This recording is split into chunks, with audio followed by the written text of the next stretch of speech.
Приветствую вас на канале Бурмикс, с вами дядь Миша. Друзья, вчера смотрел индийское кино, и вдруг до меня дошло, что на нашем канале нет ни одного рецепта из индийской кухни. Сегодня исправляем этот, как бы сказать, недостаток. И начнем знакомство с индийской кухней с хлеба. Испекем слоеные индийские лепешки, которые называются чапатти. Это очень просто, это вкусно, готовим. Просеиваем в глубокую чашу 320 грамм пшеничной муки высшего сорта. Добавляем щепотку соли, перемешиваем и вливаем 180 мл обыкновенной холодной воды. Начинаем замешивать тесто, вначале лопаткой, ну а потом, естественно, руками. Когда тесто соберется в комок, наливаем на тесто пол чайной ложки растительного масла и вмешиваем его в тесто. Как только все масло вмешается в тесто, подкатываем его в шар, кладем на дно чаши, сверху смазываем небольшим количеством растительного масла, чтобы оно не заветривалось, накрываем крышкой и оставляем в покое на 15-20 минут. Затем еще раз обминаем тесто. Отрываем от него кусочки примерно по 65 грамм и подкатываем каждый кусочек в шар. В результате у меня получилось 8 вот таких вот шариков. Теперь берем один шарик, хорошенько обваливаем его в муке и начинаем раскатывать. Если мы хотим сделать двухслойные чапати, то раскатываем в тонкий овал. Поверхность слегка смазываем растительным маслом.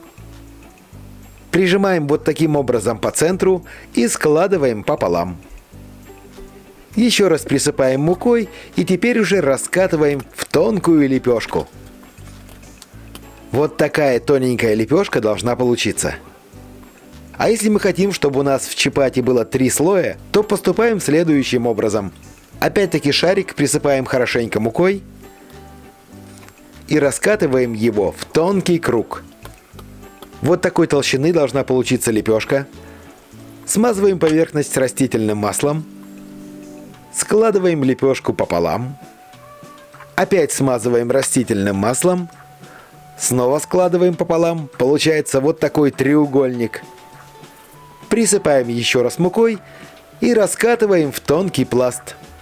Когда начинаете раскатывать лепешки, можно включить плиту и поставить на нее сковороду. Пускай разогревается. А когда подготовим все 8 лепешек, переходим к плите. Сковорода как раз нагрелась. Выкладываем на сухую сковороду лепешку. Как только начинают появляться пузырьки и лепешка снизу немного поджарится, переворачиваем лепешку. Обжариваем ее со второй стороны.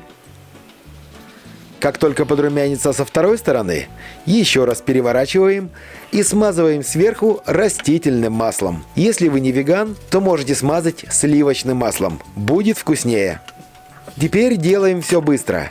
Переворачиваем лепешку, смазываем ее со второй стороны. И еще обжариваем секунд 20-30, постоянно переворачивая лепешку. Переворачиваем примерно 2-3 раза. Чапати готовы, убираем их со сковороды. Ну и давайте посмотрим, что же у нас получилось внутри этих лепешек. Разрываем напополам. Вот такая лепешка. Трехслойная, как и обещал. Осталось только попробовать и рассказать вам о вкусе. По вкусу эти индийские лепешки чапатти очень сильно напоминают лаваш. Но эти лепешечки не такие резиновые, они более мягкие, более нежные. Потому, ребята, готовьте, можно в них так же, как и в лаваш, что-нибудь завернуть и съесть. Это вкусно, просто. Готовьте, радуйте своих родных и близких. А я пока с вами прощаюсь. До новых вкусных рецептов. Пока!